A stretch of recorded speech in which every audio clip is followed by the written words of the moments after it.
যেসব পাপের কারণে সরাসরি জাহান্নাম ঘোষণা হয়েছে তার একটি বড় পাপ হলো সুদ। সুদ খেলে মানুষ জাহান্নামে যাবে, এই দিয়ে সুদের পাপ শুরু। আবু হুরায়রা রাদিয়াল্লাহু তাআলা আনহু বলেন, এই ছেলে, মুখে কথা বলছো কেন? তুমি মুখখান বন্ধ রেখে সহযোগিতা করো আর একজনের। যারা যেখানে আছেন মুখ বন্ধ করে সহযোগিতা করবেন। আপনি কথা বললে আর একজন বলবে, তা আপনার কথা কে শুনবে? আমার কথা কে শুনবে? ভদ্রতা বজায় রেখে মুখ বন্ধ করে চুপচাপ আলোচনা শোনার চেষ্টা করুন। সম্মানিত দিনী ভাই বোন, সবাই মানুষ, আমি নির্বাচনে আসিনি। আপনি আপনার মতো বলবেন, আমি আমার মতো বলবো। আমি নির্বাচন করি না। দ্বিতীয়ত, আমি তাফসির মাহফিল করি না। আমি আপনাকে কোনো কেসা কাহিনী শোনাতে আসিনি। 1995 সালে সাগাটা কলেজ মাঠে বক্তব্য শেষে বক্তব্য দিয়েছিলাম। দৃশ্যটা আমার খুব ভালোভাবে স্মরণ আছে। আজকের আলোচনায় সেদিন যে হাদিসটা শুনিয়েছিলাম, আজকেও সে হাদিসটা শোনাবো বলে আমার মনে স্মরণে আছে। সম্মানিত দিনী ভাই বোন, আজকের আলোচনা সুদ, ঘুষ, যেসব পাপের কারণে সরাসরি জাহান্নাম ঘোষণা হয়েছে। তবে সুদের পাপের ভাষা যেমন, অন্য কোনো পাপের ভাষা এরকম নয়। সুদের পাপের ভাষা খুব কঠিন এবং শুনতে ভারী। চলেন আগে আমরা প্রমাণ করি যে সুদ খেলে মানুষ জাহান্নামে যাবে, এইটা আগে প্রমাণ করি। আবু হুরায়রা রাদিয়াল্লাহু তাআলা আনহু বলেন, রাসূল সাল্লাল্লাহু আলাইহি ওয়াসাল্লাম বলেছেন, ইজতানিবুস সাবাল মুবিকাত, পৃথিবীর মানুষ তোমরা 7টি ধ্বংসাত্মক পাপ থেকে বেঁচে থাকো। ওই পাপ করলে সে ধ্বংস হবেই, পরকাল তার হারিয়ে যাবে। এক, আশিরকু বিল্লাহ, শিরক করলে পরকাল হারিয়ে যাবে। তবে শিরক করলে ভাষা ওরকম নয়, সুদের ভাষা যেমন। 2, কাতলুন নাফস, মানুষকে অন্যায়ভাবে হত্যা করবে যে সে জাহান্নামে যাবে। মানুষকে হত্যা করা মহাপাপ, তবে ভাষা সুদের পাপের মতো নয়। 3, সেহর, জাদু করা মহাপাপ। জাদু করলে, জাদু দেখলে মানুষ জাহান্নামে যাবে, তখন মানুষ মুসলমান থাকে না। তাই জাদুঘরকে আল্লাহ রাসূল হত্যা করতে বলেছে। জাদুর ফলাফল জাহান্নাম। তারপরে হলো আকলুর রিবা, সুদ খাওয়া, যেটা আজকে আমরা বলবো। তারপরে হলো আকলু মালিল ইয়তিম, এতিমের পয়সা খেয়ে নেওয়া, এইটার ফলাফল জাহান্নাম। যেসব পাপের ফলাফল জাহান্নাম, তার একটি বড় পাপ হলো সুদ। তবে সুদের পাপের ভাষা যেমন, অন্যান্য কোনো পাপের ভাষা তেমন নয়। সম্মানিত দিনী ভাই বোন, যেখানে আল্লাহর নবী বলেছেন পাপের জগতে সবচেয়ে বড় পাপ 3টি, তার 1 নম্বর পাপ হলো শিরক, তবে ভাষা এমন নয়।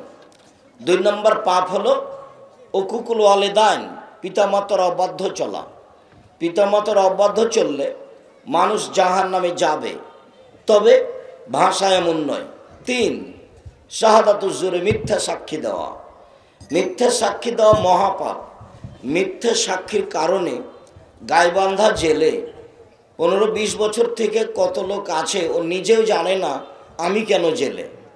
জজ জানে না ঘটনা কি, উকিল জানে না ঘটনা কি। সাক্ষীকে 50,000 টাকা দেওয়া হয়েছে। সাক্ষী বলছে আমি 2 চোখে তাকে মারতে দেখেছি। যার ব্যাপারে বলছে সে সেদিন গাইবান্ধাতেই ছিল না। এর নাম মিথ্যা সাক্ষী। এখন যে জেলে আছে সে বলছে বুঝলাম না আমি কেন জেলে। জজও জানে না ঘটনা কি, উকিলও জানে না ঘটনা কি, জেলে যে আছে সেও জানে না ঘটনা কি। যে 1 নম্বর আসামি করেছে, মামলা তৈরি করেছে, শুধু সেই জানে। পাপের জগতে 3য় মহাপাপ মিথ্যা সাক্ষী দেওয়া।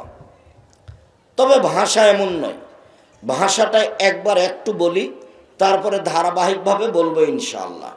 একদা আল্লাহ রাসূল বলেন, মায়াকুল দিরহাম রিবা ওয়া আলাম আসাদ্দু মিন সিত্তাতি ওয়া সালাসিনা জিনিয়া। কেউ যদি জেনে শুনে 1 টাকা সুদ খায়, 36 বার জেনা করে যত পাপ হবে, 1 টাকা সুদ খেলে তার চেয়ে 1000 গুণ পাপ বেশি হবে। সুদের পাপকে জেনার সাথে লাগিয়ে দেওয়া হলো, অথচ জেনাই মহাপাপ,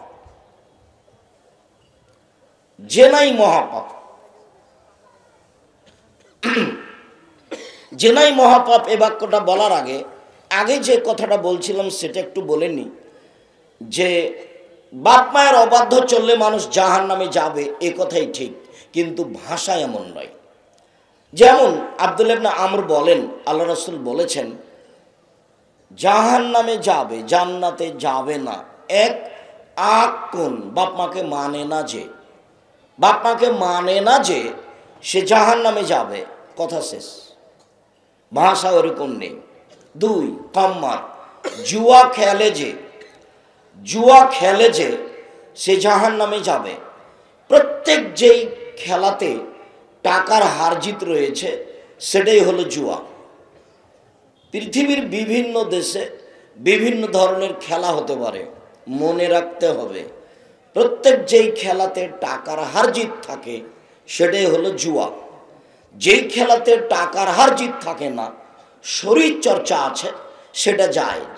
যেমন ফুটবল, যেমন ক্রিকেট, ব্যাডমিন্টন, র্যাকেট, এইগুলো, ভলিবল, এগুলো যখন হার জিতে চলে না তখন জায়েজ, শরীর চর্চা হিসাবে জায়েজ। আর যখন এগুলোতে টাকার হার জিত থাকে তখন এগুলো হারাম, তখন তার নাম জুয়া। উল্লেখ্য যে যেই খেলাতে টাকার হার জিত নেই, শরীর চর্চাও নেই, সেটা আরও খারাপ। টাকার হার জিত নেই, শরীর চর্চাও নেই, সেটা খুব বেশি খারাপ।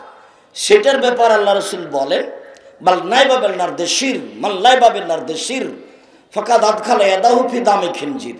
কেউ যদি চৌসার, ছক্কা, লুডু, দাবা, পাঞ্জা, ক্যারাম বোর্ড, তাস, গেমস, এইসব ধরনের খেলায় অংশগ্রহণ করে, যা বসে বসে চলে, যাতে সময় কাটানো হয়, এইসব খেলা যত পৃথিবীতে তৈরি হয়েছে, আরও যত হবে, যাদের নাম আমরা জানি না, যার নাম আমরা জানি না, সেগুলো বসে বসে চলে, সেইগুলোতে কেউ যদি অংশগ্রহণ করে, সে তার হাতকে শুকুরের শোরের রক্তের মধ্যে ডুবিয়ে দিল। অন্য এক বর্ণনায় এসেছে, ফাকাদ আসহাবাল কাসেম, কেউ যদি চৌসার, ছক্কা, লুডু, দাবা, পাঞ্জা, ক্যারাম বোর্ড, তাস, গেমস, এসব খেলায় অংশগ্রহণ করে, তাহলে সে তার হাতকে শুকুরের রক্তের মধ্যে ডুবিয়ে দিল এবং সে রাসূলের নাফরমানি করল। বক্তব্যের সঙ্গে মুনাফিকি করো না তুমি, তোমাকে আমি খুব ভালোবাসি, এ কথাই ঠিক। আজকে বাড়িতে গিয়ে ক্যারাম বোর্ডটা ভেঙে ফেলবে আগে, তারপরে ঘুমায়ও। বক্তব্যটা মানা তোমার ভালো হবে, রেখে দিয়ে ঘুমালে তুমি মুনাফিক। তুমি আমার বক্তব্যের সাথে মুনাফিকি করেছো, যেটা আমি চাই না, যেটা আমি কোনোদিন চাইনি। তুমি এইভাবে বসে বসে খেলবা কেন? আর তোমার মায়ের স্বভাবের কথা বলি, তোমার মার কত ন্যাক্কারজনক, নোংরা, ঘৃণিত স্বভাব। তোমার মা তোমার ছোট ভাইয়ের হাতে মোবাইল দিয়ে ওকে গেমস খেলতে লাগিয়েছে, ও ব্যস্ত আছে, আর তোমার মা স্টার জালসা দেখে। এটা তোমার মা। তোমার মা হলো হস্তিনী মহিলা, এ না হলো হস্তিনী মহিলা। তোমার বাপের উচিত একে তালাক দেওয়া। আমি তালাক দিতে আদেশ করিনি, তবে পরামর্শ থাকছে। হিসাব ফলাফল এটাই। এমন মহিলা সংসারে কোনোদিন কল্যাণ আনতে পারে না। এর স্বভাব খারাপ, এর আচরণ, চালচলন, চরিত্র খারাপ। এ হস্তিনী মহিলা, এ কি করে বাচ্চার হাতে মোবাইল দিয়ে গেমস খেলতে লাগিয়ে নিচে টিভিতে স্টার জালসা দেখে, আরও কিছু ল্যাংটা মেয়ে দেখে, নানান কিছু দেখে। এ লজ্জা বেঁচে খেয়েছে, এর কাছে শরম ইতস্তবোধ নেই। এর হিসাব নিকাশ নেই, এ আসলে মা নয়। হতে পারে যে সৎ মা, এ আসলে মা নয়, আর নাহলে খালা। তোমাকে আরো একটা বলে দিচ্ছে, এই ছেলে, যদি আজ থেকে তুমি তোমার মায়ের স্বভাব এরকমটা দেখো, তাহলে তুমি তোমার মাকে খালা বলে ডাকিও। কেন? বলে দিয়ে যে আব্দুর রাজ্জাক বিন ইউসুফ বলে গেছেন আপনাকে খালা বলে ডাকতে। আপনি নাকি আমাদের খালা, আপনি নাকি আমাদের মা নন। কেন? যে আপনি তো আমাদের ছোট ভাইয়ের হাতে গেমস খেলা দিয়ে আপনি স্টার জলসা দেখেন, আপনি মা কি করে হলেন? মা কি এমন হয়?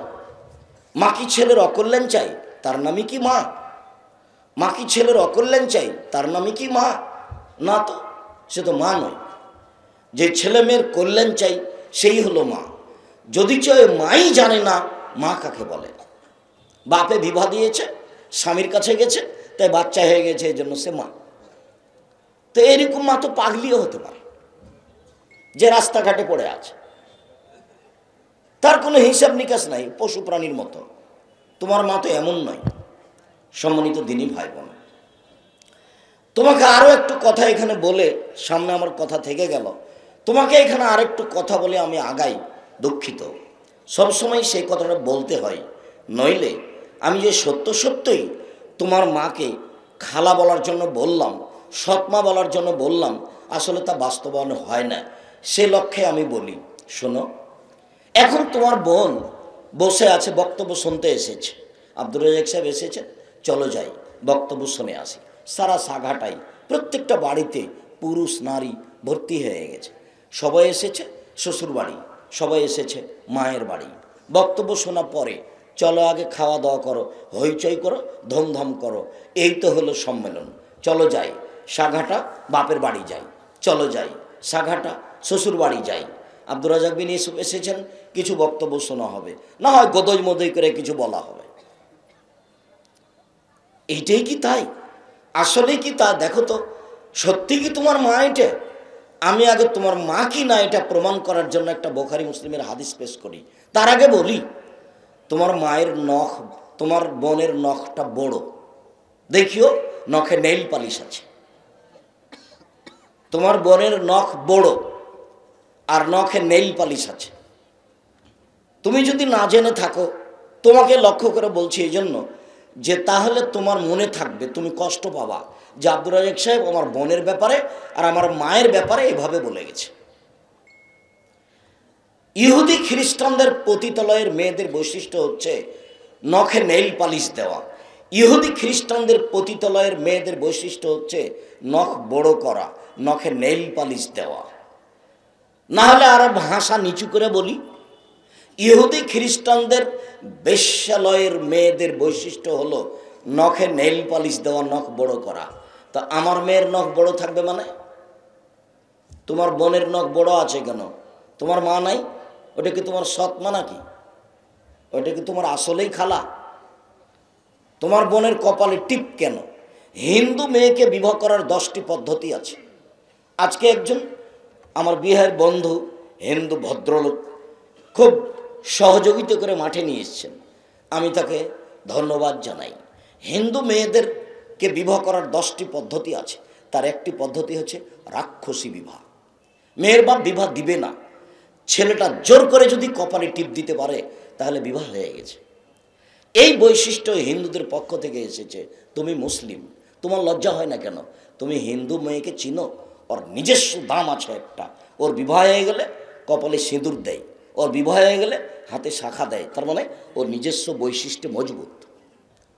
তুমি বিক্রি হয়ে গেছো, তুমি এমনভাবে পচে গেছো, তুমি একটা মুসলিম মেয়ে বিক্রি হয়ে গেছো, তোমার সব কিছু বিকৃত। শোনো, মুহাম্মদ সাল্লাল্লাহু আলাইহি ওয়াসাল্লাম দুঃখ করে বলেছেন, মুহাম্মদ সাল্লাল্লাহু আলাইহি ওয়াসাল্লাম দুঃখ করে বলেছেন, আফসোস করে বলেছেন, খুব দুঃখ করে বলেছেন, জাতির কাছে আমার আশঙ্কা এই থাকলো যে আমার উম্মত ইহুদি খ্রিস্টানদের সাথে মিশে যাবে, চাল চলনে, কৃষ্টি কালচারে, নিয়ম নীতিতে, শিষ্টাচারে, বৈশিষ্ট্যে ডান হাতের বিঘত যেমন বাম হাতের সমান, ডান হাতের বিঘত যেমন বাম হাতের সমান, এইটা যেমন সমান সমান, আমার উম্মত ইহুদি খ্রিস্টানদের সাথে নিয়ম কানুনে, কৃষ্টি কালচারে, চাল চলনে, বৈশিষ্ট্যে মিলে যাবে তেমন।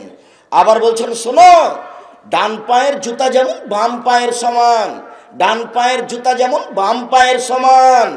আমার উম্মত ইহুদি খ্রিস্টানদের সাথে চালচলনে নিয়ম নীতিতে মিলে যাবে তেমন, এটা আমার দুঃখ। ভাষা বলতে বলতে এবার নিচে নেমে গেলেন, এমন ভাষায় চলে গেলেন, বলছেন শোনো, ইহুদি খ্রিস্টান যদি মায়ের সাথে জেনা করে থাকে, আমার উম্মত তাদের সাথে মিল দিতে গিয়ে আমার উম্মতও মায়ের সাথে জেনা করবে। তিনি এইভাবে বলতে লাগলেন। তাই তো দেখো, তোমার বোনটা স্কিন পায়জামা পরে আছে, গায়ের সাথে লেগে আছে, ও মুসলিম মেয়ে, ওটা তোমার মা? ছি, ওটা তোমার মাকে বলেছে? ওটা তোমার মা, ওটা তোমার খালা, ওটা তোমার সৎ মা। তোমার বাপ যদি এটা তার মা প্রমাণ করতে পারে, তুমি যদি প্রমাণ করতে পারো, আমি আব্দুর রাজ্জাক বিন ইউসুফ জাতির সামনে আর কোনোদিন বক্তব্য দেব না।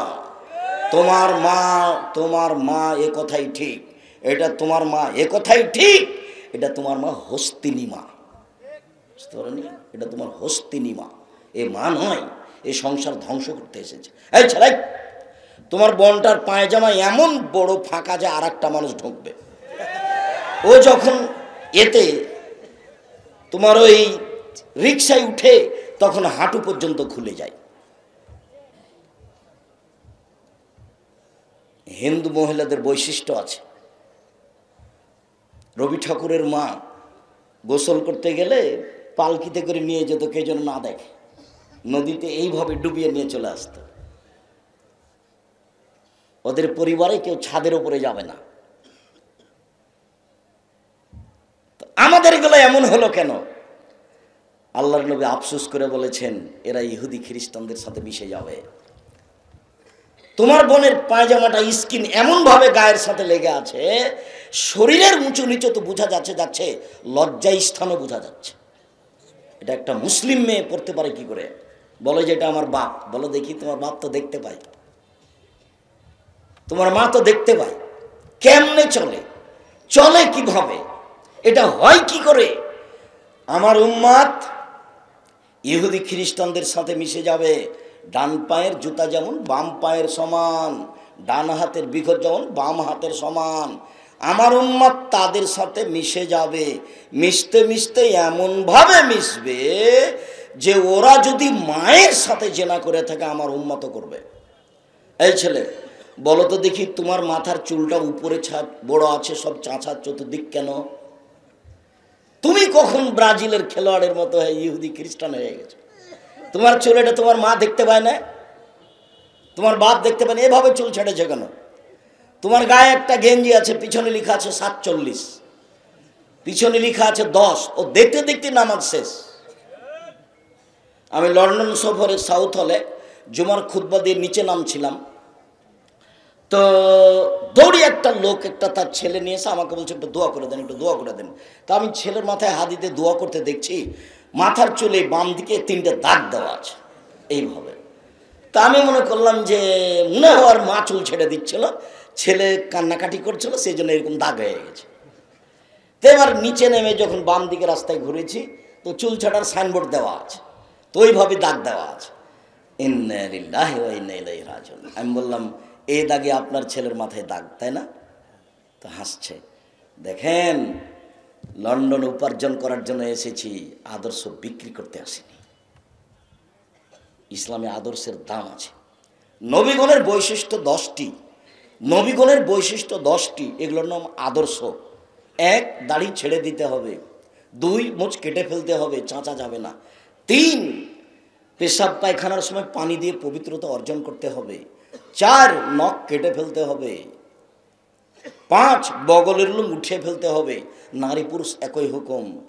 6, নিচের লুম পরিষ্কার করতে হবে ঊর্ধ্বে টান 40 দিন, পুরুষ নারী একই হুকুম। এগুলো সব বৈশিষ্ট্য।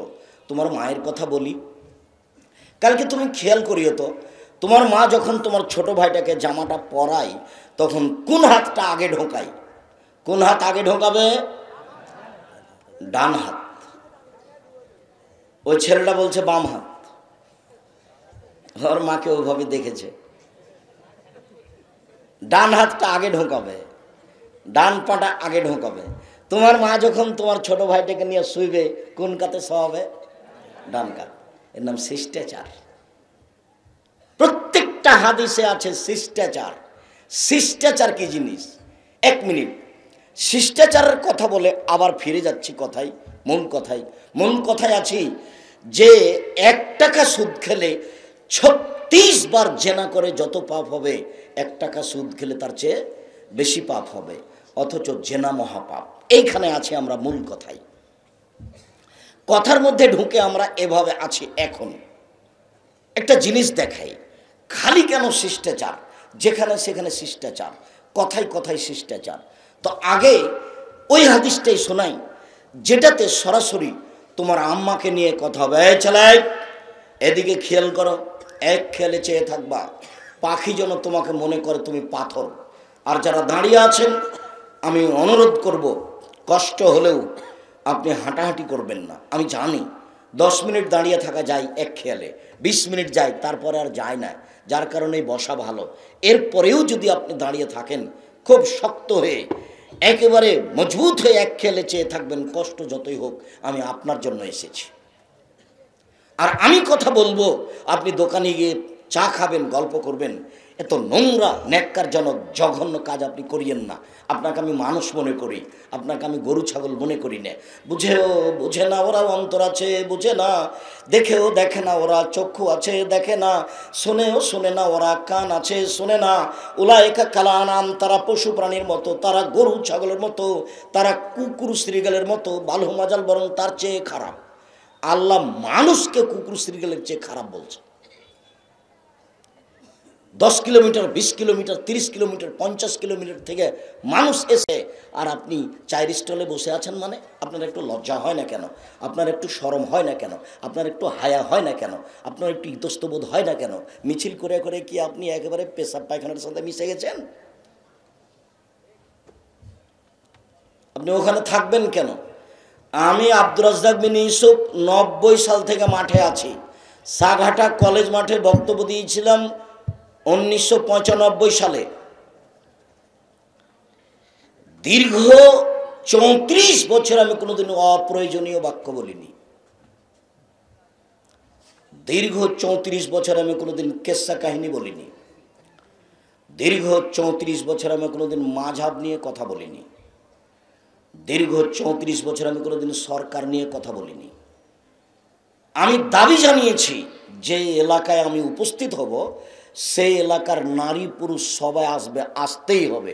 এমনকি যত হিন্দু পরিবার আছে তাদেরকে আসতে হবে। আমি তাদেরও কিছু না কিছু উপকার করবই ইনশাআল্লাহ। সম্মানিত দিনী ভাই বোন, বলছিলাম কেন এত শিষ্টাচারের কথা। 1 মিনিট, যেটা তোমার বোনকে নিয়ে, যেটা তোমার মাকে নিয়ে। জাবের রাদিয়াল্লাহু তাআলা আনহু বলেন, আমরা একবার যুদ্ধ করে রাসূলের সাথে সফর থেকে আসছিলাম, মদিনায় ঢুকবো। তা আল্লাহ রাসূল বলেন, থামো, রাতে এখানে থাকো, সকালে বাড়ি যাব। আমি জাবের বললাম, আল্লাহর নবী, আমি নতুন বিবাহ করেছি, আমাকে বাড়ি যেতে অনুমতি দেন। তখন আল্লাহ রাসূল আমাকে বলছেন, ও তুমি নতুন বিবাহ করেছ? কুমারী মেয়ে বিবাহ করেছ না তালাকপ্রাপ্তা মেয়ে বিবাহ করেছ? তুমি কুমারী মেয়ে বিবাহ করেছ না তালাকপ্রাপ্তা মেয়ে বিবাহ করেছ? আমি বললাম যে তালাকপ্রাপ্তা মেয়ে বিবাহ করেছি। ওরা আগে বিবাহ হয়েছিল, তার স্বামী তাকে তালাক দিয়ে দিয়েছে, আমি তাকে বিবাহ করেছি। তো আল্লাহ রাসূল আমাকে বলছেন, আরে হাল্লা বিক্রম তুলাই বোকা, তুমি কুমারী মেয়ে কেন বিবাহ করলে না? তুমি তার সাথে খেলতেও, তোমার সাথে খেলতো। আরে তুমি কুমারী মেয়ে কেন বিবাহ করলে না? তুমি তার সাথে খেলতেও, তোমার সাথে খেলতো। আরে তুমি কুমারী মেয়ে কেন বিবাহ করলে না? তুমি তার সাথে খেলতেও, তোমার সাথে খেলতো। আল্লাহ রাসূল এইটা বললেন। এবার দেখি জাবের কি বলেন। জাবের রাদিয়াল্লাহু তাআলা বলছেন, আল্লাহ নবী শোনেন, আমার আব্বা উহুদের যুদ্ধে শহীদ হয়েছেন 9 জন মেয়ে রেখে। আমার 9 জন বোন আছে। আমার বোনদের সমবয়সের, কম বয়সের মেয়েকে আমি বিবাহ করা পছন্দ করিনি 4টা কারণে। আল্লাহ নবী শোনেন, আমার আব্বা উহুদের যুদ্ধে শহীদ হয়েছেন 9 জন মেয়ে রেখে, আমার 9 জন বোন আছে। আকরাহান উজাবেজা মিসলাহুন না, তাদের বয়সের, কম বয়সের মেয়েকে আমি বিবাহ করা পছন্দ করিনি 4টা কারণে। আল্লাহ নবী শোনেন, আমার আব্বা উহুদের যুদ্ধে শহীদ হয়েছেন 9 জন মেয়ে রেখে, আমার 9টা বোন আছে, আমার 9টা বোনের দিকে লক্ষ্য করে আমি কম বয়সের মেয়েকে বিবাহ করা পছন্দ করিনি। এক, লে তুয়াল্লে মহন্না, আমার স্ত্রী আমার বোনদেরকে বিদ্যা শিখিয়ে দিবে। 2, অলে তুয়াদ দেবা হন না, আমার স্ত্রী আমার বোনদেরকে শিষ্টাচার শিখাবে। 3, অলে তুরাজ্জলা হন না, আমার স্ত্রী আমার বোনদের মাথার চুল চিরুনি করে সাজগোজ করে রাখবে। 4, অলে তাকুমা আলাইহিন না, আমার স্ত্রী আমার বোনদের উপরে পাহারা দিবে। এবার তুমি বলো, এখন তোমার বোনটা এখানে বসে আছে ফ্যাশন বোরকা পরে, তুমি বলো যে আমার মা আছে, বলো তোমার মা কি পাহারা দেয়, বলো দেখি। তোমার বোনটা এখানে মাথায় কাপড় না দিয়ে শীতের দিনে বসে আছে, আর সামনের দিক চুল ছোট করে আছে, আর পায়ে উঁচু স্যান্ডেল পরে আছে নিজেকে লম্বা দেখানোর জন্য। এটা প্রতারণা।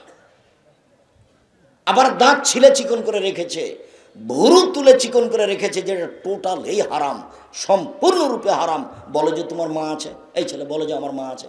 তুমি বলবে খালা কেমন আছেন, বলবেন খালা আসসালামু আলাইকুম, আপনি নাকি হস্তিনী মা, এই কথাই বলবে তুমি।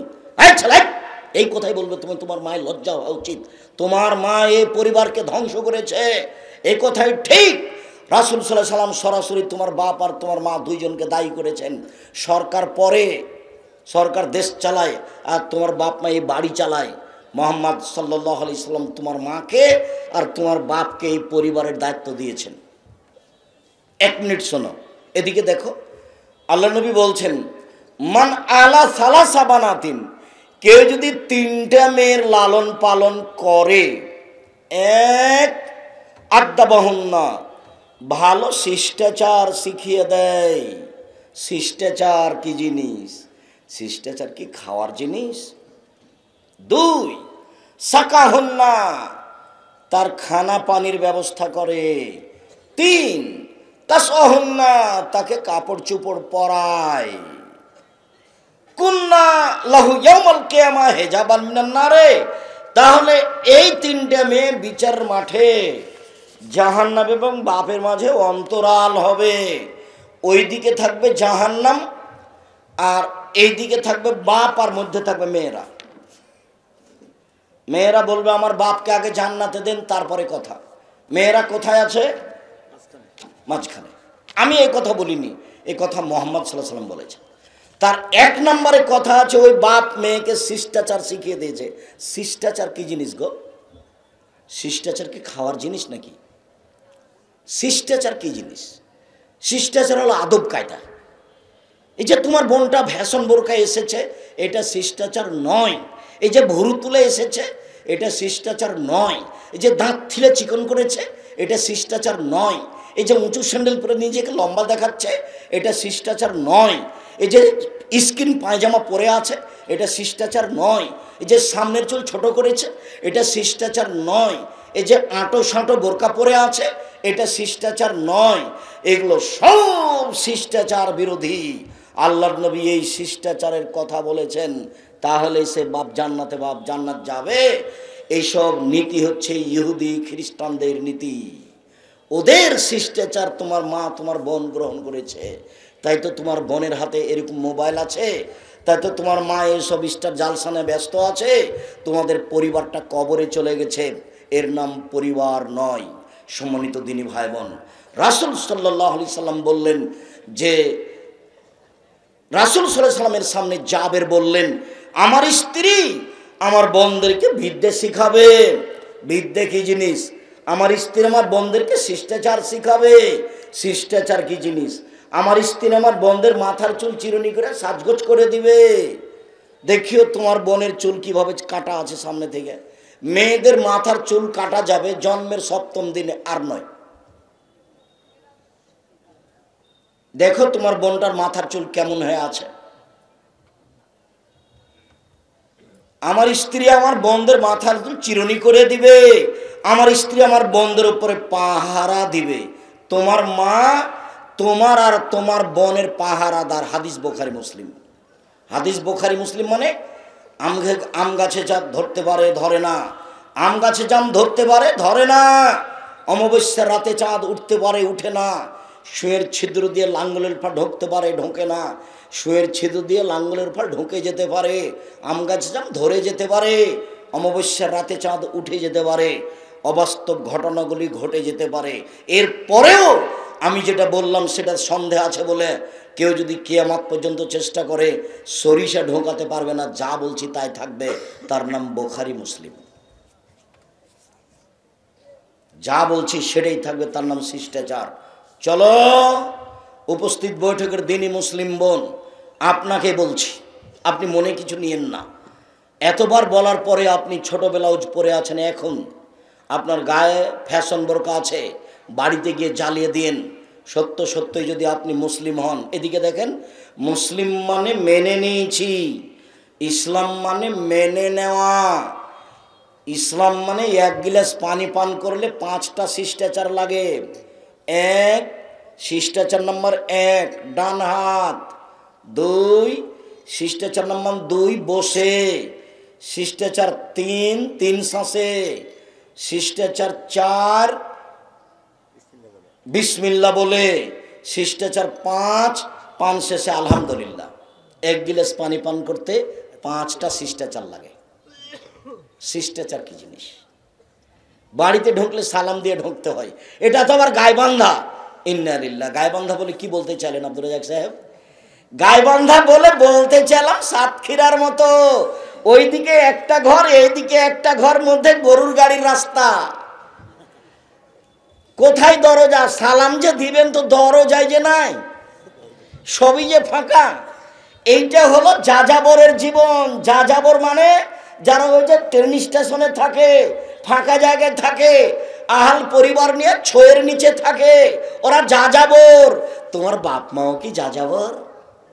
বাড়ি ইট দিয়ে ঘেরবে, টাকা আছে, নইলে চটছালা দিয়ে ঘেরবে, নইলে গাইবান্ধার নীতিতে, নইলে গাইবান্ধার নীতিতে সুপারির গাছের ডাল দিয়ে ঘেরবে, বাড়ি ঘেরে রাখবে, একটা দরজা রাখবে। এ মুসলিম। আব্দুর রাজ্জাক সাহেব গাইবান্ধা বলে কি এটা বলতে চাইলেন? হ্যাঁ অবশ্যই তাই বলতে চাইলাম। গাইবান্ধা বলে আরো বলতে চেয়েছি, গাইবান্ধা বলে আরো বলতে চাইছি, সেটা হলো কি?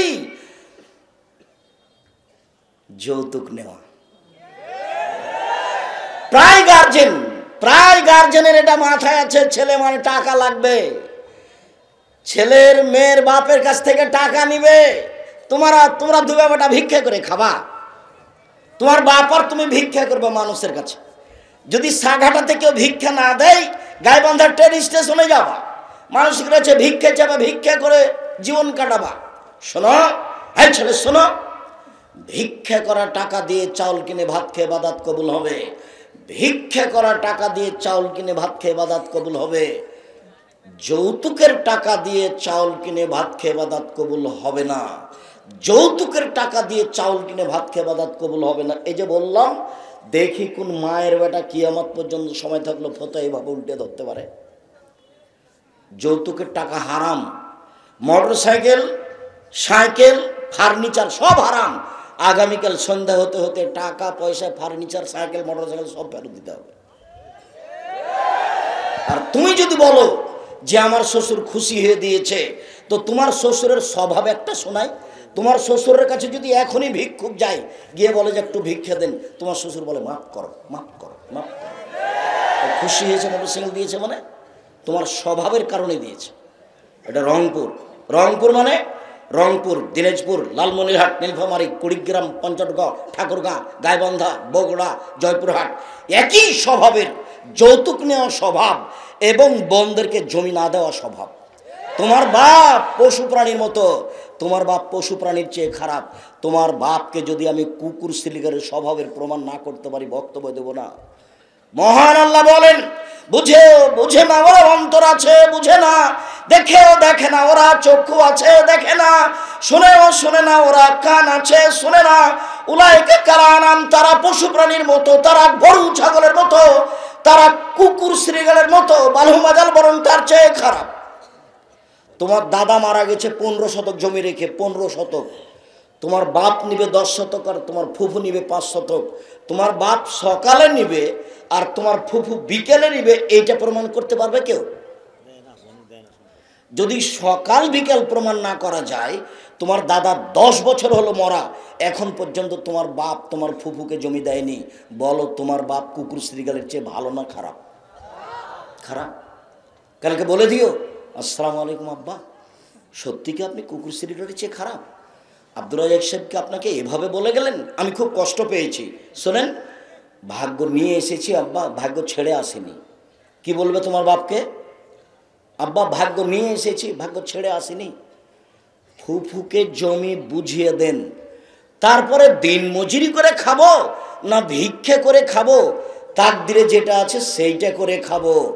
আগে ফুফুর জমি বুঝিয়ে দেন, তারপরে কোনো কথা। আর যদি তুমি আমাকে বলো, তো আমার বাপ মরার পরে মাটি দিয়ে এসে সন্ধ্যার সময় আমরা জমি ভাগ করেছি, তারপরে খেয়েছি। যদিও আমার ছোট ভাই জমি চিনে না, আজও চিনে না। আমি এক একটু টুকটাক চিনতাম, এখন ভুলে গেছি। জমি জায়গা কিছু আছে, কিন্তু আমরা চিনা ভুলে গেছি। বোনের স্বামীরা চাষ করে খায়, এটাই আমরা জানি। আমরা জমি জায়গায় যাই না। জমি জায়গা এখন কোথায় আছে না আছে স্মরণে আছে, দেখিনি অনেক দিন থেকে, 20, 25, 30 বছর থেকে দেখিনি। সম্মানিত দিনী ভাই বোন, সন্ধ্যা হতে হতে সব টাকা ফেরত দিতে হবে। সন্ধ্যা হতে হতে তোমার বাপ তোমার ফুফুকে জমি দিয়ে দিবে। কি করে খাবে তোমার বাপ? উপরে যেটা ফয়সালা আছে সেটা করে খাবে। উপরে তো একটা ফয়সালা আছে, তোমার বাপ তো এমনি আসেনি। তুমি তো এমনি আসনি পৃথিবীতে, তুমি ভাগ্য নিয়ে এসেছো। আর একজনের উপরে বোঝা হচ্ছ কেন? কেন হবা? তোমার ফুফু জমি চাইলে তোমার বাপের স্বভাব, হ্যাঁ টাকা টাকা করিস, জমি জমি করিস, যা আর এখানে আসতে পাবি না। আরে তোমার ফুফু এসেছে তোমার বাপের বাড়িতে, তোমার বাপ তার ভাইয়ের জন্য, ও বংশসূত্রে আত্মীয় নিজ ভাই সেজন্য এসেছে। জমির সাথে কি সম্পর্ক? জমি তো বাপের মেয়ে হিসাবে ভাগ করে নেবে। সম্মানিত দিনী ভাই বোন, বলছিলাম, এই ছেলে, পাপের জগতে সবচেয়ে জঘন্য ঘৃণিত পাপ হলো জেনা। সেই পাপের সাথে সুদকে মিশানো আছে। অবাক হতে হয়।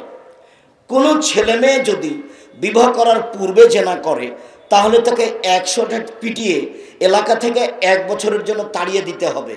কোনো ছেলে মেয়ে যদি বিবাহ করার পূর্বে জেনায় লিপ্ত হয়, তাহলে তাকে 100 লাঠি পিটিয়ে এলাকা থেকে 1 বছরের জন্য তাড়িয়ে দিতে হবে। এইটা হলো জেনার শাস্তি বিবাহের পূর্বে। আর কেউ যদি বিবাহ করার পরে জেনায় লিপ্ত হয়, তাহলে তাকে ইট ঢেল পাথর দিয়ে মেরে মেরে মেরে ফেলতে হবে। শুনে রেখো, বিবাহ করার পরে কেউ যদি জেনায় লিপ্ত হয়, তাহলে অন্তত মনে রাখো তার বেঁচে থাকার কোনো পথ নেই। এদেশের লাখো দুলা ভাইকে ইট ঢেল পাথর দিয়ে মেরে ফেলতে হবে যারা সেলিকার সাথে জেনায় লিপ্ত হয়েছে। এদেশের লাখো ভাবিকে ইট ঢেল পাথর দিয়ে মেরে ফেলতে হবে সরকারিভাবে যারা দেবরের সাথে জেনায় লিপ্ত হয়েছে। এদেশের লাখো পুরুষকে ইট ঢেল পাথর দিয়ে মেরে ফেলতে হবে যাদের স্ত্রী জাজল্য থাকার পরেও আরেকজন মহিলার সাথে জেনায় লিপ্ত হয়েছে। এদেশের লাখো মহিলাকে ইট ঢেল পাথর দিয়ে মেরে ফেলতে হবে যাদের স্বামী থাকার পরেও অন্য পুরুষের সাথে জেনায় লিপ্ত হয়েছে। অন্তত তাদের পৃথিবীতে বেঁচে থাকার কোনো সুযোগ নেই। এই ছেলে, 1 মিনিট আমার দিকে চেয়ে থাকো। ওই ছেলেটা উঠে হাঁটছে, আপনি খেয়াল করেন না? যতই কষ্ট হোক কিছুক্ষণ এক খেলে বসে থাকবেন। সুদের পাপের চেয়ে জেনার পাপের চেয়ে সুদের পাপ বড়। তো জেনার পাপ কত বড়? জেনার পাপের চেয়ে সুদের পাপ বড়। জেনার পাপের চেয়ে সুদের পাপ বড়। তো জেনার পাপ কত বড় সেটা 1 মিনিট বলি। জেনার পাপ কত বড়? বিবাহ করার পরে তার বেঁচে থাকার কোনো সুযোগ নেই। 3 শ্রেণীর মানুষকে হত্যা করতে হয়। তাহাজ্জুদ পড়লেও, হজ করলেও, পরহেজগার হলেও, খাঁটি মুসলমান, 3 শ্রেণীর মানুষকে হত্যা করতে হয় সরকারিভাবে। তবে 2 জনের বাঁচার পথ আছে। এক, কেউ যদি বলে আমি কোরআন মাজিদ মানি না, তাহলে সে মোরতাদ, তাকে হত্যা করতে হবে সরকারিভাবে। ফাঁসির মঞ্চে নিয়ে যাওয়া হয়েছে, ফাঁস গলায় দেওয়া হয়েছে, টান টান হবে, তখন বলছে বলেছে বলেছে বলেছে। আর কোরআন মাজিদ আল্লাহর বিধান, কোরআন মাজিদ আল্লাহর বিধান, তাকে ফাঁসি থেকে নামিয়ে নিতে হবে, তার ফাঁসি হবে না। 2 কেসাস, আপনি আমাকে হত্যা করেছেন, আমার বাপ মা আপনাকে হত্যা করে নিবে, এর নাম কেসাস। তো আপনাকে ফাঁসির মঞ্চে নিয়ে যাওয়া হয়েছে, ফাঁস গলায় দেওয়া হয়েছে, কিন্তু আমার বাপ মা একবারে চিল্লাচিল্লি শুরু করে দিয়েছে, না না না না, আমরা মাফ করে দিলাম, আমরা মাফ করে দিলাম, আমরা কেসাস নিব না, আমরা মাফ করে দিলাম। তখন তোমাকে ফাঁসির মঞ্চ থেকে নামিয়ে নিতে হবে, পাপ ছিল হত্যার যোগ্য। 3, বিবাহ করার পরে কেউ যদি জেনায় লিপ্ত হয় তাহলে তার ফাঁসি হবে, তাকে বাঁচানোর পৃথিবীতে কোনো পথ নেই। 1 মিনিট এদিকে দেখো, 1 মিনিট। যা তেমরা তুমি গ্রামে দিয়ে, গ্রামের সম্প্রদায়ের একজন মহিলা আসলো নবীর কাছে, এসে বলছে আল্লাহ রসুল তাহেরনি, আমাকে পবিত্র করুন, এটাই তার কথা। আল্লাহ রসুল বলছেন ইরজেই, বাড়ি ফিরে যাও, আস্তাগফিরুল্লাহ, আল্লাহর নিকটে তোবা ক্ষমা চাও, অতুবি ইলাইহি, তুমি আল্লাহর কাছে তোবা করো, তোমার পাপ ক্ষমা হয়ে যাবে। তখন মহিলা বলছে তোর আদাদুনি কামার আদাতা মাইজুবন মালিক, ও আপনি মাইজুবন মালিককে যেভাবে ফিরিয়ে দিয়েছিলেন সেভাবে আপনি ফিরিয়ে দিতে চাচ্ছেন। অনা হবলা মিনাচ্ছে না, আমার পেট উঁচু হয়েছে অবৈধ সন্তানে, আমার বিচার করে দেন, আমি ফিরে যাব না। তখন আল্লাহ রসুল বলছেন আচ্ছা ঠিক আছে, ইরজেই হাত্তা তালে দি, তুমি বাড়ি চলে যাও, যেদিন তোমার বাচ্চা হবে আসিও, বিচার করে দেব। মহিলা চলে গেল, সবে মাত্র বাচ্চা প্রসব হয়েছে। মুসলিম গ্রন্থে এসেছে যে তাকে ন্যাকড়াতে জড়িয়ে নিয়ে রাসূলের দরবারে উপস্থিত, এ দেখেন বাচ্চা প্রসব হয়েছে, বিচার করে দেন। তখন আল্লাহ রসুল দেখে বলছেন আচ্ছা ঠিক আছে, ইরজেই ফরজেই হে, ফিরে যাও, বাচ্চাকে দুধ খাওয়াও, হাত্তা তাপ্তে মিহে, যেদিন বাচ্চা দুধ ছেড়ে দিবে সেদিন এসে বিচার করে দিব। মহিলা চলে গেল, বাচ্চাকে 2 বছর দুধ খাওয়ালো, 2 বছর পরে বিচারালয় উপস্থিত, বাচ্চার হাতে 1 টুকরা রুটি রয়েছে, এই রুটি প্রমাণ করে বাচ্চা খাদ্য খেতে পারে। ফওয়াসাদহু বিয়াদির রাজুল মিনাল মুসলিমিনা, আল্লাহর নবী বাচ্চাটাকে একজন মুসলমানের হাতে দিলেন, বললেন যাও তুমি এ বাচ্চা লালন পালন করো, সঙ্গী সাথী এই সব বেহা তোমরা একে নিয়ে যাও, অফিরাল্লাহ সাদরিহা, মাঠে নিয়ে গিয়ে গর্ত খুঁড়ে বুক পর্যন্ত মাটিতে পুঁতে দাও, ফারজেমুহা, এরপর চতুর্দিক থেকে ইট ঢেল পাথর দিয়ে মেরে মেরে মেরে ফেলো। সাহাবীগণ তাকে মাঠে নিয়ে গেলেন। খালিদ বিন ওয়ালিদ বলছেন তাকে বুক পর্যন্ত মাটিতে পুঁতে দিয়ে চতুর্দিক থেকে ইট ঢেল পাথর মারতে লাগলাম। খালিদ বিন ওয়ালিদ বলছেন আমি একটা পাথর তার মুখের উপরে মারলাম, ফাতানাজ্জাদাম, যে খালিদ পাথরটা মুখে লেগে মুখ ফেটে রক্ত ছিটে খালিদের গায়ে লাগলো। ফাসাব্বাহ, খালিদ গালি দিয়ে বলছিলেন ছি ছি, একজন জেনাকারিনী মহিলার গায়ের রক্ত আমার গায়ে লাগলো, এইভাবে তিনি গালি দিয়ে বসলেন। আল্লাহ রসুল বললেন মাহানে খালিদ, খালিদ থামো, তুমি গালি দিও না, লাকাত তাবাত তাওবাতান লা তাবা সাহিব মাকসিল্লা গফির লাহু, এই মহিলা এত তোবা করেছে, এত ক্ষমা ভিক্ষে চেয়েছে, এরকম তোবা যদি বড় থেকে বড় পাপী করে তবু তার পাপ ক্ষমা করা হবে। খালিদ একে গালি দিও না। শুধু তাই নয়, এর তোবা যদি মদিনার লোকের সবাকে বন্টন করে দেওয়া হয় তাহলে সবার পাপ ক্ষমা হয়ে যাবে। খালিদ তুমি একে গালি দিও না। আল্লাহর নবী এই কথা বললেন, কাফন দাফন করলেন, গোসল দিলেন, জানাজা করলেন, তার মানে স্পষ্ট প্রমাণ করলেন এই মহিলার পাপ ক্ষমা হয়ে গেছে। পৃথিবীর সবচেয়ে বড় মানুষ তিনি বুঝতে পারলেন মহিলার পাপ ক্ষমা হয়ে গেছে, কিন্তু তিনি বলতে পারলেন না যাও তোমার বিচার হবে না, মাফ করে দিলাম। তার মানে এই মাফ করে দেওয়া ক্ষমতা মানুষের হাতে নেই, উপর থেকে ফয়সালা। বিবাহ করার পরে কেউ যদি জেনায় লিপ্ত হয় তাহলে অন্তত এটা জানতে হবে তার পৃথিবীতে বেঁচে থাকার কোনো সুযোগ নেই। হাদিস বুখারী মুসলিম। এই ছেলে মেয়ে শোনো, উপস্থিত দিনী বৈঠকের দিনী মুসলিম বোন শুনেন, এই আলোচনা আবার একটা জায়গাতে আসবে, সুদের আলোচনায় একটু খেয়াল করবেন। দেখে আপনাকে সুদের পাপ, সুদের পাপ অবাক। রাসূল সাল্লাল্লাহু আলাইহি সাল্লাম বলেন আর রেবা সাবুনা জুজান, সুদের পাপের 70টি ভাগ রয়েছে। ছোট ভাগ হলো মার সাথে জেনা করলে যেমন পাপ হয়, ছোট থেকে বড়, বড় থেকে ছোট। সুদের পাপের 70টি ভাগ রয়েছে, ছোট থেকে বড়, বড় থেকে ছোট। সুদের পাপের সবচেয়ে ছোট পাপ হলো মায়ের সাথে জেনা করলে যেমন পাপ হয়।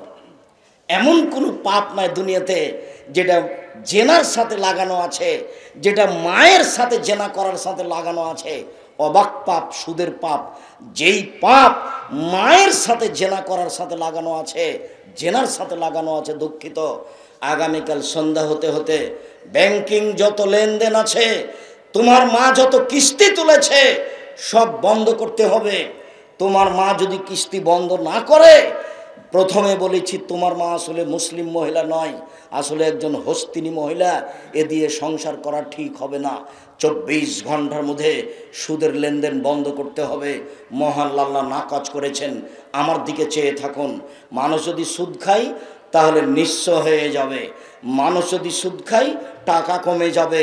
মানুষ যদি সুদ খায় মানুষ ভিক্ষুক হবে। দেখেন আল্লাহ বলেন, আল্লাহ বলেন ইয়ামহাকুল্লাহুর রিবা ইউরবি সাদাকাত, সুদ মানুষের টাকাকে কমিয়ে দেয়, দান মানুষের টাকাকে বেশি করে দেয়। এ কথা আল্লাহ বলেন।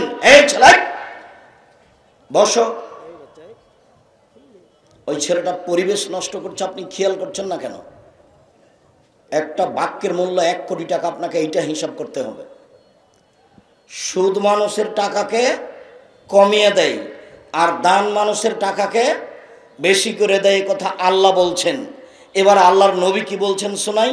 আল্লাহর নবী বলছেন যে ইন্নার রিবা ওয়াইন কাফরা ফাইনা আকিবাতুহুল্লা কাল্লিন, সুদ যদিও বাহ্যিকভাবে বাড়ে, সুদ যদিও বাহ্যিকভাবে বাড়ে, শেষ পরিণতি নিঃস্ব, শেষ পরিণতি নিঃস্ব। আল্লাহ বলছেন সুদ খেলে টাকা কমে যায়, আল্লাহর নবী বলছেন সুদ খেলে মানুষ নিঃস্ব হয়।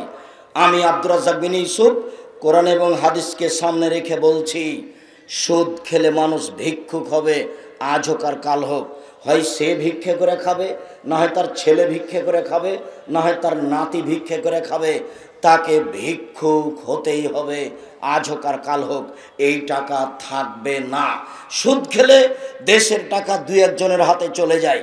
সুদ খেলে পৃথিবীর টাকা 2-1টা দেশে চলে যায়, বাকি দেশগুলি দেউলিয়া হয়ে যায়, বাকি লোকগুলি নিঃস্ব হয়ে যায়। এটাই হলো সুদের ফলাফল। সুদ কাকে বলে 1 মিনিট জানেন? আব্দুল্লাহ এদেশের মাটিতে দেশ জুড়ে মক্তব চালু করব, তার পদক্ষেপ নিয়ে দিন রাত সময় কাটাচ্ছে। আব্দুল্লাহর একদিন বক্তব্যে শুনলাম, সেদিন আমি বুঝতে পেরেছিলাম আসলে সুদ কি জিনিস। বক্তব্যে বলছে টাকার নিজস্ব গতিতে টাকাকে চলতে দিতে হবে। টাকার নিজস্ব গতি হলো ওকে বিনিময়ে ব্যবহার করতে হবে, তাহলেই সমাজ শান্তি পাবে। যদি টাকাকে নিজস্ব গতিতে ব্যবহার না করা হয় তাহলে সমাজে অশান্তি নেমে আসবে, মানুষ দরিদ্র হয়ে যাবে।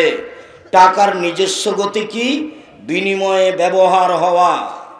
এই যে একটা মগ নিলাম, বিনিময়ে টাকা দিলাম, এর নাম হচ্ছে টাকার নিজস্ব গতি। এই ছেলে, বক্তব্য সব ভুলে গেলে এই কথাটা মনে রাখবা। টাকার নিজস্ব গতি হলো ওকে কিসে ব্যবহার হতে হবে? বিনিময়ে। আবার বলো, টাকার নিজস্ব গতি কি? ওকে বিনিময়ে ব্যবহার হতে হবে। টিস্যু বক্সটা নিয়েছি, বিনিময়ে কি দিয়েছি? টাকা দিয়েছি। এটা হলো টাকার নিজস্ব গতি। আর যখন টাকা দিয়ে টাকা নিব তখন এটার নিজস্ব গতি হবে না, এটা টাকার উপরে জুলুম করা হবে। তখন আর মানুষ ভালো থাকবে না, শান্তিতে থাকবে না, সবাই সব কিছু হারিয়ে দিবে। প্রশ্নের উত্তর হবে না, প্রশ্নের উত্তর দেখতে হবে না, আর আপনারা আপোষে কথা বলতে পাবেন না। প্রশ্নগুলো রেখে দেন, প্রশ্নের উত্তর নেই। এই ছেলে, বলো তো দেখি, টাকার নিজস্ব গতি কি? বিনিময়ে ব্যবহার হয়। এই কথাটাই মনে নিয়ে যাবা, এই কথাটাই মনে রাখবা। টাকার নিজস্ব গতি কি? বিনিময়ে ব্যবহার হতে হবে, ওকে ব্যবহার করতে হবে তাকে। আর যদি টাকা দিয়ে যদি আমি টাকা নিই তাহলে কি টাকা নিজস্ব গতিতে ব্যবহার হলো না, ওর উপরে জুলুম করা হলো, তখন মানুষ গরিব হয়ে যাবে। টাকা দিয়ে টাকা নেওয়াই হলো সুদ, টাকাকে নিজস্ব গতিতে ব্যবহার হতে না দেওয়াই হলো সুদ। টাকাকে নিজস্ব গতিতে ব্যবহার না হতে দেওয়াই হচ্ছে সুদ। টাকার নিজস্ব গতি হলো বিনিময়ে ব্যবহার হবে।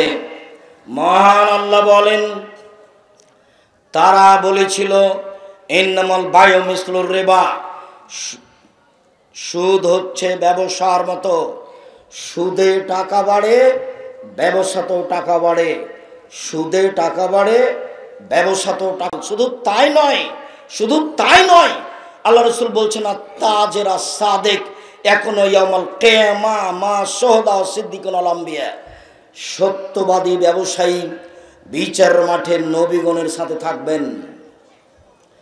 সত্যবাদী ব্যবসায়ী বিচারের মাঠে কাদের সাথে থাকবে? নবীগণের সাথে। আর সুদখোর জাহান্নামে যাবে। যে সুদ খায় তার উপরে অভিশাপ, যে সুদ দেয় তার উপরে অভিশাপ, যে সুদের অঙ্ক লিখে তার উপরে অভিশাপ, যে সুদের উপরে সাক্ষী থাকে তার উপরে অভিশাপ। সবাই সমান, সবাই সমান, সবাই সমান। বাংলাদেশে এমন কোনো ব্যাংকিং ব্যবস্থা নেই, বাংলাদেশে এমন কোনো ইন্স্যুরেন্স নেই যেটা সুদমুক্ত। অতএব আপনাকে এতে থেকে বেঁচে থাকতে হবে, এ কথাই ঠিক। দিন রাত আল্লাহ নবী বলতেন আউযু বিকা মিনাল মাসামি ওয়াল মাগরাম, হে আল্লাহ তোমার কাছে বাঁচতে চাই বড় পাপ হতে, তোমার কাছে বাঁচতে চাই ঋণ কর্জ হতে, তোমার কাছে বাঁচতে চাই বড় পাপ হতে, তোমার কাছে বাঁচতে চাই ঋণ কর্জ হতে, তোমার কাছে বাঁচতে চাই বড় পাপ হতে, তোমার কাছে বাঁচতে চাই ঋণ কর্জ হতে। ব্যাংকে লোন নিয়ে বাড়ি করতে হবে না, ব্যাংকে লোন নিয়ে ব্যবসা বাণিজ্য করতে হবে না। 24 ঘন্টার মধ্যে এই ব্যবসা বাণিজ্য থেকে ফিরে আসতে হবে, লোন ফেরত দিতে হবে। যে ঋণ নিয়েছে তার জানাজা হবে না। 1 মিনিট, আল্লাহ রাসূল বলছেন এই শোনো, এর ঋণ আছে? জি আছে। তাহলে আমি গেলাম, তার মানে যার ঋণ আছে তার জানাজা হবে না, যার ঋণ আছে তার জানাজা হবে না। সাবধান, ঋণ মানেই সুদ। এদেশে ব্যাংকে ঋণ মানেই সুদ। ব্যাংকে লোন নিয়ে বাড়ি গাড়ি করিয়েন না। কুল্লু লাহমিন নাবাতা মিনাস সুহতে কানাতিন নার আওলা বিহি, যে শরীরটা হারাম উপায়ে বাড়ে তার জন্য জাহান্নাম যথেষ্ট। যে শরীর হারাম উপায়ে বাড়ে তার জন্য জাহান্নাম যথেষ্ট। এইবার সুদের পাপ দেখাতে গিয়ে লম্বা হাদিসটা আপনার সামনে পেশ করছি, আমার দিকে খেয়াল করেন, এক খেয়ালে চেয়ে থাকবেন। হাদিস মূল এবারত না পড়ে আমি শুধু আপনাকে বাংলা শোনাই, আপনি এক খেয়ালে চেয়ে থাকলে বুঝতে পারবেন যে সুদের পাপ কি জিনিস। আল্লাহর নবী ফজরের সালাতের পরে সাহাবীগণকে বলতেন, তোমরা কি রাত্রে স্বপ্নে কিছু দেখেছ? সাহাবীগণ যদি বলতেন জি হ্যাঁ দেখেছি, তাহলে আল্লাহর নবী স্বপ্নের তাবির করে দিতেন। একদা সকালে বললেন, সঙ্গী সাথী তোমরা স্বপ্নে কিছু দেখেছ? আমরা বললাম জি না, আমরা স্বপ্নে কিছু দেখিনি।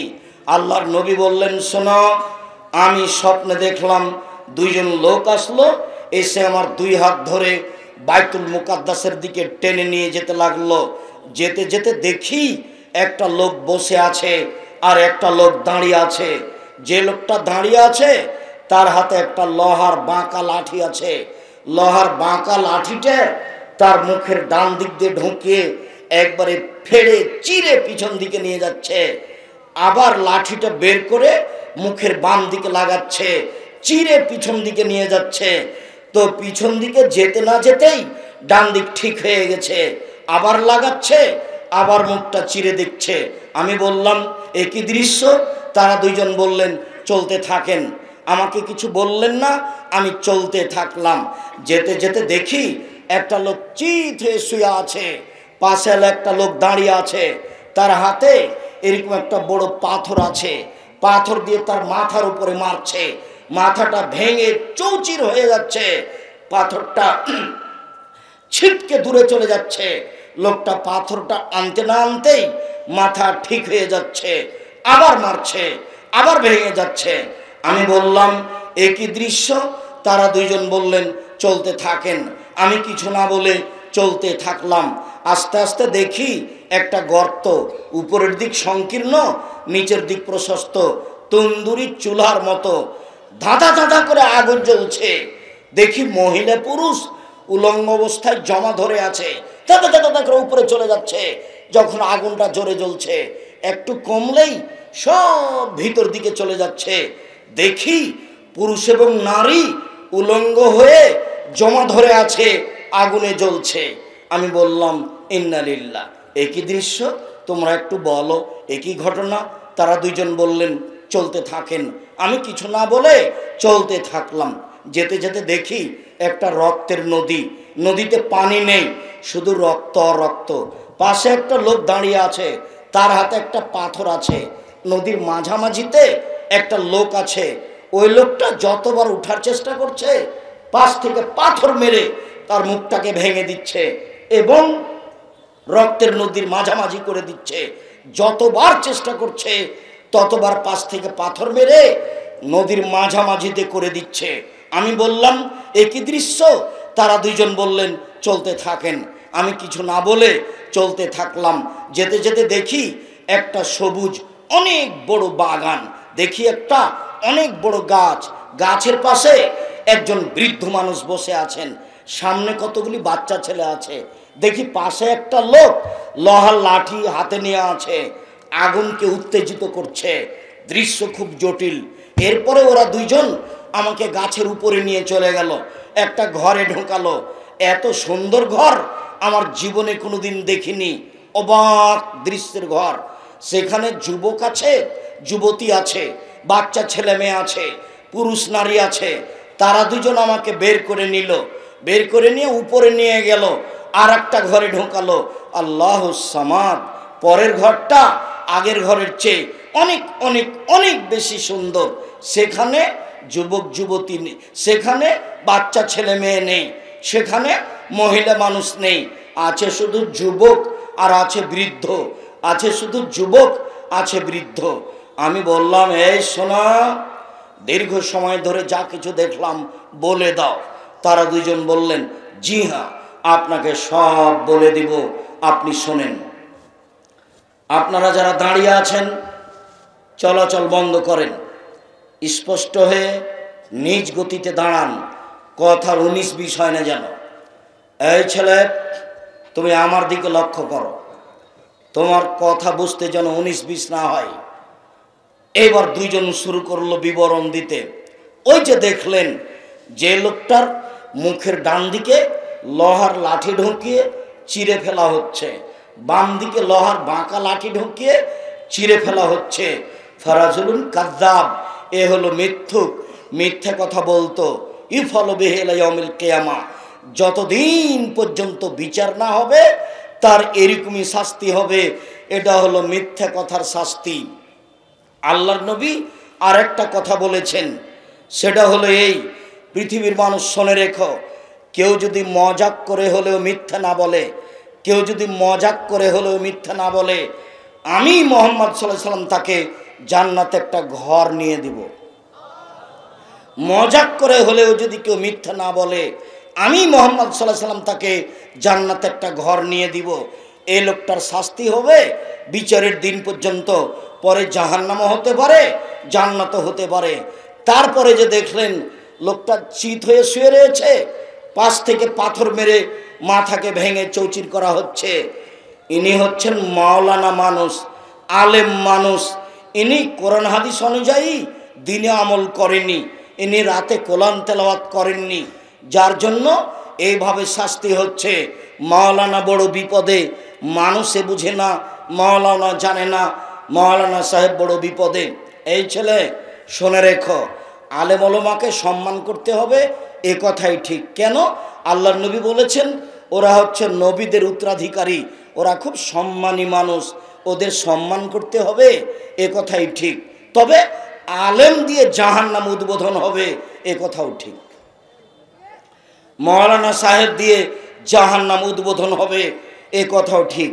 আল্লাহ নবী বলছেন, আমি একবার জিবরাইলের সাথে উপরে যাচ্ছি মেরাজে, যেতে যেতে দেখি অনেক মানুষ ওদের ঠোঁট এবং জিহ্বাকে আগুনের কেঁচি দিয়ে কেটে দেওয়া হচ্ছে। আমি বললাম, জিবরাইল, ইন্না লিল্লাহ, এ কি কথা? এরা কারা যাদের ঠোঁট এবং জিহ্বাকে আগুনের কেঁচি দিয়ে কেটে দেওয়া হচ্ছে? তখন জিবরাইল বলছেন, হাউলাই খুতবাইল উম্মাতেক, এরা হচ্ছে আপনার উম্মাতের বক্তা। যারা বক্তৃতা করত, আমল করত না, তাদেরই এইরূপ ঠোঁট এবং জিহ্বাকে কেটে দেওয়া হচ্ছে। আল্লাহ নবী বলছেন, শোনো, মাওলানা সাহেবকে জাহান্নামে ফেলে দেওয়া হবে, তারপরে তার নাড়ি ভুঁড়ি বের হয়ে যাবে, ঝুলন্ত নাড়ি ভুঁড়ি নিয়ে ঘুরতে থাকবে। গরুর পায়ে ধান মারলে গরু যেমন ঘুরে, এটা কি দেখেছেন কোনোদিন? গরুর পায়ে ধান মারলে গরু যেমন ঘুরে, মাওলানা সাহেব তার নাড়ি ভুঁড়ি নিয়ে জাহান্নামে এইভাবে ঘুরবে। জাহান্নামীরা জমা হয়ে বলবে, মালাক, কি খবর হুজুর, আপনি কেন এখানে? আপনি তো আমাদের ভালো কথা বলতেন, মন্দ থেকে নিষেধ করতেন। তখন মাওলানা সাহেব বলবেন, কি করি, নিজে তো ভালো বলেছি, নিজে ভালো করিনি যে। এই কথা মুহাম্মদ সাল্লাল্লাহু আলাইহি সাল্লাম বলেন, হাদিস সব বুখারী মুসলিম। যার মাথাকে পাথর দিয়ে ফাটিয়ে চৌচির করে দেওয়া হচ্ছে, ইনি হচ্ছেন মাওলানা মানুষ।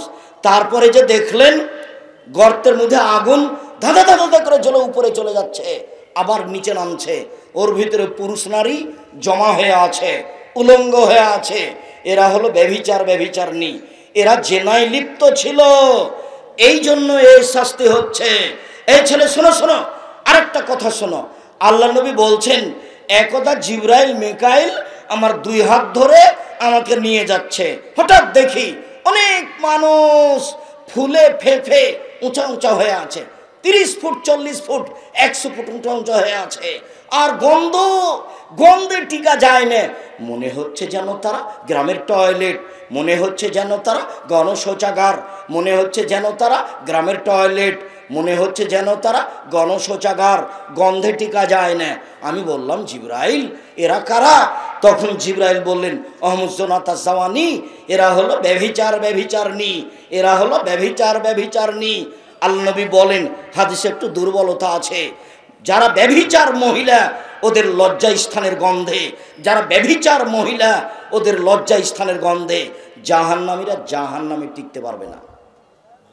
নাউজুবিল্লাহি মিন জালিক, নাউজুবিল্লাহি মিন জালিক, আস্তাগফিরুল্লাহ ওয়া আতুবু ইলাইহি। এই ছেলে, এখান থেকে উঠার আগে যত মেয়ের নাম্বার আছে তোমার মোবাইলে সব মিটিয়ে দিয়ে উঠবা। বক্তব্যের সাথে মুনাফিকি করো না, জিন্দেগিতে আর এই মেয়ের সাথে কথা বলো না। তুমি যে মেয়ের সাথে জেনার গল্প করো, তুমি মনে রেখো ওই মেয়ের সাথে আরো 1000 জনের জেনার গল্প হয়। আর ওই ইতর শ্রেণীর মহিলা পুরুষ মানুষকে ধ্বংস করে, ওই মহিলারও লজ্জা থাকা উচিত এবং তার বোঝা উচিত, যে ছেলের সাথে আমি জেনার গল্প করি ওই ছেলের আরো 1000 মেয়ের সাথে জেনার গল্প হয়।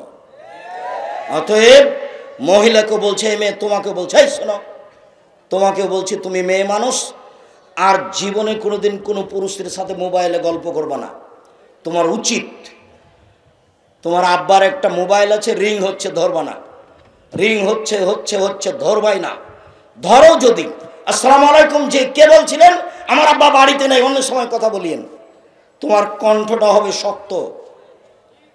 আর তুমি যদি অন করে দে বলো, ভাইয়া কি বলছিলেন ভাইয়া, তাহলে জেনা বাড়বে। আর এটা গায়বান্ধা। গায়বান্ধা মানে কি বলতে চাইলেন আব্দুর রাজ্জাক সাহেব? গায়বান্ধা মানে নোংরা নীতি। কি নীতি? গায়বান্ধা মানে হলো এই, জামাই এসেছে তো যুবতী মেয়েকে বলছে, তোর দুলাভাইকে পান দিয়াই, তোর দুলাভাইকে পানি দিয়াই। আরে অবাক কথা, আরে একটা তো বিবাহ সূত্র দিয়েছেন, আর একটা ফাও দিচ্ছেন কেন? লজ্জা হয় না একটু? শরম হয় না একটু? হায়া হয় না একটু? জামাই বাড়িতে এসেছে, পানি দিবেন আপনি, জামাই বাড়িতে এসেছে, ভাত দিবেন আপনি, খাবার দিবেন আপনি, সব কিছু আপনি দিবেন। আপনি এখন খাদেম। যেদিন আপনি জামাইয়ের বাড়ি যাবেন সেদিন জামাই হবে খাদেম। আপনি যুবতী মেয়েকে কেন পাঠালেন? গায়েবান্ধার এটা বৈশিষ্ট্য, জামাই আসলে যুবতী মেয়েকে জামাইয়ের কাছে পাঠাবে কেন? ও কি মুসলমান নয়? কেন পাঠাবে? শরম কেন হয় না? হায়া কেন হয় না? লজ্জা কেন হয় না? ইতস্তবোধ কেন হয় না? বোধোদয় হয় না কেন? বোধগম্য হয় না কেন? হওয়া উচিত। আমি মুসলিম, মেনে নিয়েছি। আমি মুসলিম, মেনে নিয়েছি। আমার ধর্মের নাম ইসলাম, মেনে নেওয়া। আমার ধর্মের নাম ইসলাম, মেনে নেওয়া। তাই তো আমি মুসলিম, মেনে নিয়েছি। হজরতের নারবি সওয়াব মন মতো চলে যে সেই জাহান্নামে যাবে, মন মতো চলে যে সেই জাহান্নামে যাবে।